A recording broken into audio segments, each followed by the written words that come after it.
Cabeça branca é um cidadão de bem, um empresário que precisa relaxar. Fim de semana ele pega as novinhas e patrocina churrascão no alto mar. A mulherada de copo na mão, biquinho, fio dental, postando foto na tua rede social. Você vê de longe e pensa que ela é a dona. O dono da lancha é o cabeça branca. O dono da lancha é o cabeça branca. A champanhe quem banca é o cabeça branca. Porque novinha na hora da selfie, junto com as amigas, coroa nunca aparece. O dono da lancha é o cabeça branca. A champanhe quem banca é o cabeça branca. Porque novinha na hora da selfie, junto com as amigas, coroa nunca aparece.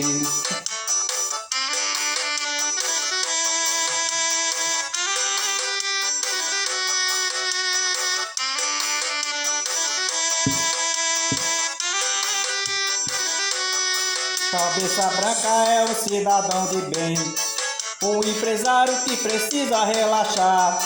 Fim de semana ele pega as novinhas e patrocina churrasco no alto mar. A mulherada de copo na mão, biquinho, fio dental, postando foto na tua rede social. Quem vê de longe pensa que ela é a dona. O dono da lancha é o cabeça branca. O dono da lancha é o cabeça branca. A champanhe quem banca é o cabeça branca. Porque novinha na hora da selfie, junto com as amigas, coroa nunca aparece. O dono da lancha é o cabeça branca.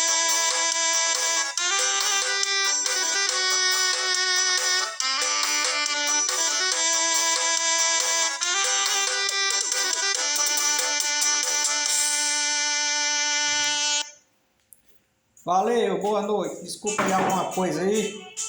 Tem uma curtidazinha aí no meu canal, no meu canal Cantor Silva aqui. É só mesmo só para passar o